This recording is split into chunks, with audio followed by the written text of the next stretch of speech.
Everybody, this is Dream. Sorry for getting the video out late today. I woke up feeling pretty bad, and so I didn't get to get deep into it until a bit later. Let's go ahead and get into the slate, though. Can you guys like, comment, and subscribe? Really helps the channel.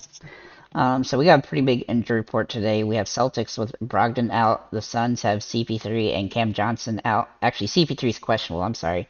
Cam Johnson's out. For the Magic, Banchero is questionable, and Cole Anthony is out. For the Pistons, Cade Cunningham and Bagley are both questionable. For the Knicks, Robinson is out. For the Raptors, Siakam and Achua is out. I don't know if I'm saying your name right. Sorry about that. For the Thunder, Baisley is out. For the Bucks, Giannis and also Holiday is out.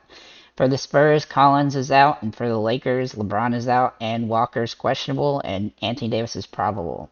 So with that said, let's get into the players I do like today. And this is probably going to open up more as we get closer to the slate due to the injury situations. I do think pricing is better today. But I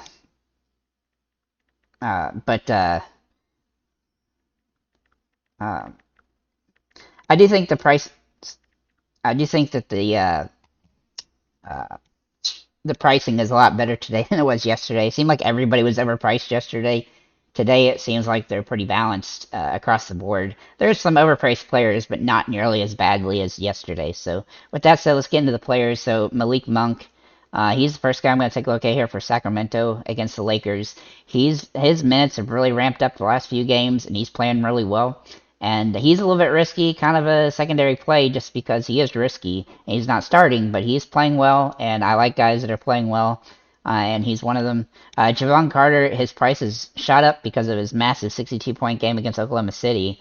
I don't think he's going to replicate that, but I do think he can get around 30 fantasy points in this matchup, since he'll likely be the starter with Drew Holiday out. He'll be the lead handler, and also Giannis, so he's definitely going to have to do a lot. Then Darius Garland for Cleveland. He's in a great spot here.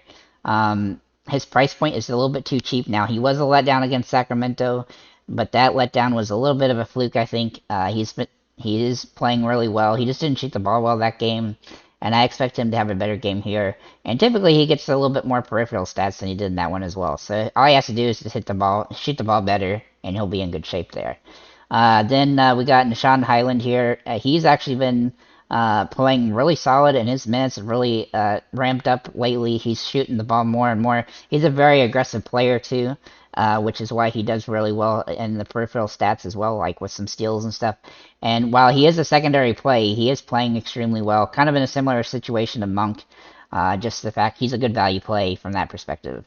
And then Russell Westbrook here, he is $7,300 with LeBron out.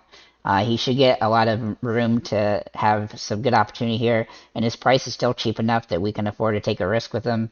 He should play 30 or so minutes, and especially if they can keep it close, and he'll have some upside in this one as well, because you know he can have a triple-double occasionally. Then we're going to look at Grayson Allen here from Milwaukee. He's going to have more minutes and more shot attempts with the injuries that they have. He is still risky simply because he relies primarily on shooting to get his fantasy points, but his price is still good enough that we can, with him playing as many minutes as he is, he should be able to 5x on this particular slate. Then we're going to look at Klay Thompson. Now, the real thing here is that we got to make sure he's going to be playing a full complement of minutes. I have a feeling that Steve Kerr will let us know what the plan for his team is today at some point, and so do keep an eye out for that, but he is a good play as we sit, as long as he's playing a full complement of minutes. Devin Vassell looks like a really good play today. He's playing extremely well so far this season, and yes, Milwaukee's a tough team to play against, but he doesn't have to deal with Giannis or Drew Holiday, and so that makes him a viable play on the slate. The same thing can be said for Keldon Johnson on the same team here. He's been playing extremely well. His price point has come up a little bit, but it's still a pretty good value, and so I like him quite a bit here. Then we're going to look at Dylan Brooks from Memphis. Now, he's a little bit risky because sometimes he has low-end games, but he's been playing solidly, and Memphis is playing well, and they're not on a back-to-back, and this is an easier team for them to play in Minnesota, so I do like him. I'm going to also take a look at Jaylen Brown today for Boston.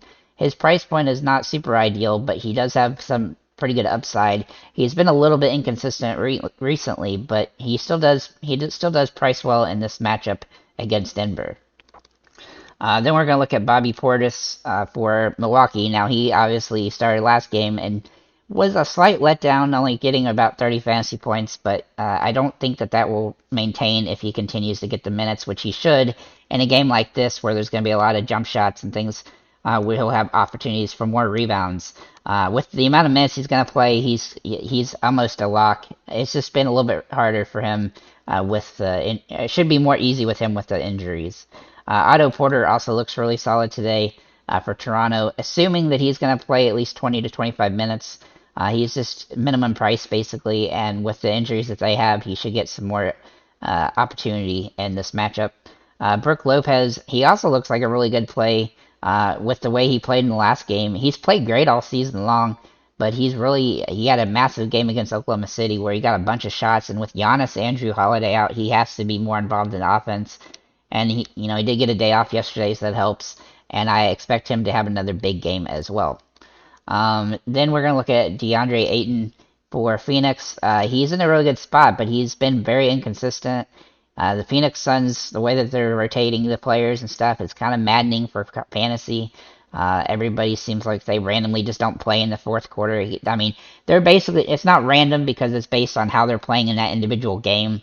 But it is random a little bit because, like, today's game, it may be Chris Paul that doesn't play late, or Booker doesn't play late, or Ayton doesn't play late, and that can be annoying. But he is in play today. Then, finally, last but not least, Domantas Sabonis looks like a really solid play today. His price point has come up a little bit, but he's got a lot of he's been pretty consistent so far, especially lately. And he's a great player, and he's got a good matchup here against the Lakers. So I think he's in a great spot in order to have a great game. So with that said, thank you guys for liking, commenting, subscribing.